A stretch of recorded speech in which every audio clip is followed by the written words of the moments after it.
1000 രൂപയുടെ 18 മാസ തവണകളും സ്കീം 2-ൽ 2000 രൂപയുടെ 15 മാസ തവണകളുമാണുള്ളത്. ഓരോ മാസവും നറുക്കെടുപ്പ്. വിജയികൾ തുടർന്ന് പണമടയ്ക്കേണ്ടതില്ല. Anupama gold gallery, golden diamond, Edavanna, Thiruvali, Othayi. Priyanka ഗാന്ധിക്ക് 6 ലക്ഷത്തിന് മുകളിൽ ഭൂരിപക്ഷമുണ്ടാകുമെന്ന് പി.കെ. ബഷീർ എം.എൽ.എ. പറഞ്ഞു. തന്റെ ബൂത്തായ എടവണ്ണ പത്തപ്പിരിയം GLP സ്കൂളിൽ കുടുംബത്തോടൊപ്പം വോട്ട് രേഖപ്പെടുത്തി മാധ്യമങ്ങളോട് സംസാരിക്കുകയായിരുന്നു അദ്ദേഹം. കഴിഞ്ഞ ഒരാഴ്ച വയനാട് ലോക്സഭാ സ്ഥാനാർത്ഥി പ്രിയങ്ക ഗാന്ധിയുടെ തെരഞ്ഞെടുപ്പ് പ്രചാരണവുമായി ബന്ധപ്പെട്ട പഞ്ചായത്ത് അടിസ്ഥാനത്തിൽ ഓരോ വാർഡുകളിലും നടത്തിയ UDF കുടുംബയോഗങ്ങളിൽ ഇതര ആശയങ്ങളിലുള്ളവർ വരെ നിറസാന്നിധ്യമായിരുന്നുവെന്നും രണ്ടാം ഇന്ദിരയെ പ്രിയങ്കയിലും ജനങ്ങൾ നോക്കിക്കാണുന്നുവെന്നും MLA പറഞ്ഞു. റെക്കോർഡ് വോട്ടിന്റെ ഭൂരിപക്ഷം ഉണ്ടാവും. 6 ലക്ഷത്തിന്റെ മേലെ ഭൂരിപക്ഷം പ്രിയങ്ക ഗാന്ധിക്ക് ഉണ്ടാവും. റെക്കോർഡ് വോട്ടിന്റെ ഭൂരിപക്ഷം ഉണ്ടാവും. കാരണം നമ്മൾ ഈ തെരഞ്ഞെടുപ്പ് പോയപ്പോൾ ഒരുപാട് മാറ്റങ്ങൾ കാണും. സാധാരണ കാണാത്ത ആളുകളൊക്കെ കുടുംബയോഗത്തിനും പരിപാടികളിലൊക്കെ സജീവ സാന്നിധ്യമുണ്ട്. മറ്റ് ആശയങ്ങളുള്ള ആളുകൾ, നമ്മുടെ ആശയമായി യോജിക്കാത്ത ആളുകളും ഈ തെരഞ്ഞെടുപ്പിൽ നമ്മുടെ എല്ലാ പരിപാടിയിലും പങ്കെടുക്കും. അത് ഈ മറ്റേ പൊതുയോഗങ്ങളല്ല, കവലയോഗമല്ല, കുടുംബയോഗങ്ങളിൽ. ഈ പോളിംഗിന്റെ ഒരു വേഗത എല്ലാ സ്ഥലങ്ങളിലും വലിയ തിരക്കൊന്നും കാണുന്നില്ല. അതായത് മുമ്പ് ഇപ്പൊ ഇവിടെ ഈ ബൂത്ത്, ഞാനൊക്കെ ഈ ബൂത്ത് കഴിഞ്ഞ പ്രാവശ്യം ഭയങ്കര ക്യൂ ആയിരുന്നു. അത് 2 ബൂത്താക്കി, ഓക്സിലറി ബൂത്തായി മാറ്റിയപ്പോൾ 1500 പേരുടെ വോട്ടർമാർ വന്നപ്പോൾ അതിന്റെ ഒരു സൗകര്യങ്ങൾ ഉണ്ട്. ഇന്ന് രാവിലെ മുതൽ എല്ലാ ഭാഗത്തും നമ്മൾ വിളിച്ചു ചോദിച്ചപ്പോൾ എല്ലാ ഭാഗത്തും നല്ല ക്യൂ ആണ്. സ്ത്രീകളുടെ നീണ്ട ക്യൂ ഒക്കെ ഉണ്ട്.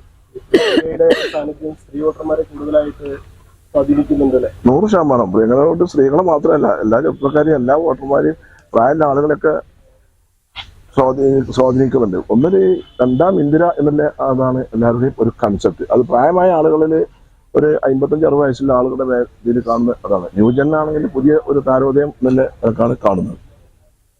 പുസ്തകത്തിൽ പറയുന്നത് രണ്ടാം സർക്കാർ അത്ര ദുർബലമാണ്, പാലക്കാട്ട് പിന്നെ സരീൻ അവസരവാദിയാണെന്നൊക്കെയാണ് പറയുന്നത്. അദ്ദേഹം ഒരു യഥാർത്ഥക്കാരനാണ്. അതുകൊണ്ട് ഉള്ള കാര്യം സത്യസന്ധമായിട്ട് പറഞ്ഞു. 100% ശരിയല്ലേ? കമ്മ്യൂണിസ്റ്റ് പാർട്ടി എന്നൊക്കെ പറയുകയാണെങ്കിൽ എങ്ങനെയാണ് പാർട്ടിയിൽ വർക്ക് ചെയ്ത് പ്രവർത്തിച്ചത്? ഇത് ആരെങ്കിലും ഇവിടെ എല്ലാം കൊഴിഞ്ഞു പോകുന്നുണ്ടെങ്കിൽ ആ കൊഴിഞ്ഞു പോകണ എല്ലാം എടുത്ത് കണ്ട് വളരെ സ്ഥാനാർത്ഥിയാണ്. സ്വന്തം പാർട്ടിയിൽ ക്യാരി ചെയ്യുന്ന എത്ര നേതാക്കന്മാർ പാലക്കാടില്ല. ആ പാലക്കാടിന്റെ മണ്ണിലാണുള്ള ഒരു പാലക്കാട് ഹെഡ്ക്വാർട്ടേഴ്സിൽ ഒരു സ്ഥാനാർത്ഥി. നിങ്ങൾ ഉദാഹരണത്തിന് മലപ്പുറത്ത് ലീഗ് ഒരു സ്ഥാനാർത്ഥിനെ നിർത്തുമ്പോൾ അത് ലീഗുകാരെ നിർത്താതെ വേറെ ആളെ നിർത്തിയാൽ എന്തായിരിക്കും അതിന്റെ ഒരു ലോജിക്ക് അത് മനസ്സിലാക്കുന്നത്? അപ്പൊ അതൊക്കെ ആ പാർട്ടി അത്രമാത്രം അതപ്പതിച്ചിട്ടുള്ളതിന്റെ തെളിവല്ലേ ആ അവിടുത്തെ സരിന്റെ സ്ഥാനാർത്ഥിത്വം. വരുന്നവരൊക്കെ കുടിച്ച് ഏറ്റെടുക്കല്ലേ. CPM എന്നൊക്കെ പറഞ്ഞാൽ ബ്രാഞ്ച്, ലോക്കല്, ഏരിയ ഒക്കെ കഴിഞ്ഞിട്ട് അതിലൊക്കെ ഉണ്ടായിട്ടാണ് ഉന്നത സ്ഥാനങ്ങളെത്തുന്നത്. ഇതിപ്പം വരുന്നവർക്കൊക്കെ ചെയർമാൻ സ്ഥാനം ഗവൺമെന്റിന്റെ അതിസ്വാധീനങ്ങൾ ഉപയോഗിച്ച് എല്ലാം കൊടുക്കുകയല്ലേ. ഈ വാർത്ത വന്നതിന് പിന്നാലെ അതിനെ തള്ളുകയും ചെയ്തു. പറഞ്ഞിട്ട് കാര്യമില്ല. DC ബുക്സ് ആണല്ലോ. DC ഒക്കെ പറഞ്ഞപ്പോൾ മാതൃഭൂമി, മനോരമ, DC ഇതൊക്കെ പറയുന്നത് അതിനൊക്കെ ഒരു ആളുകളുടെ ഇപ്പൊ ഹിന്ദു പത്രം, ന്യൂസ് പത്രം ഒക്കെ പറയുമ്പം അതിനൊക്കെ ഒരു ഇതുണ്ട്, വാല്യൂ ഉണ്ടല്ലോ. അപ്പൊ അത് നിശ്ചയിക്കോട്ടെ. പിന്നെ അത് പുസ്തകത്തിൽ പറയുന്ന ആത്മകഥയല്ലേ. പക്ഷെ ഇന്നത്തെ ദിവസം തന്നെ വന്നതിൽ എല്ലാവർക്കും പങ്കുണ്ടാവും. ദുരൂഹത തോന്നുന്നുണ്ടോ? ഉണ്ടല്ലോ. ചിലപ്പോ ഇപ്പിനോട്ടുണ്ടോ. അതാണല്ലോ വാർത്ത. കഴിഞ്ഞ ഇലക്ഷന്റെ അന്നാണ് ഒരു വാർത്ത, ഇന്നാണ് EP ചുറ്റിപ്പറ്റിയുള്ള ഒരു വാർത്ത. എങ്ങനെ ഒരേ ദിവസം വാർത്തകൾ വരുന്നത്? കോംബോ സാധ്യതയുണ്ടോ?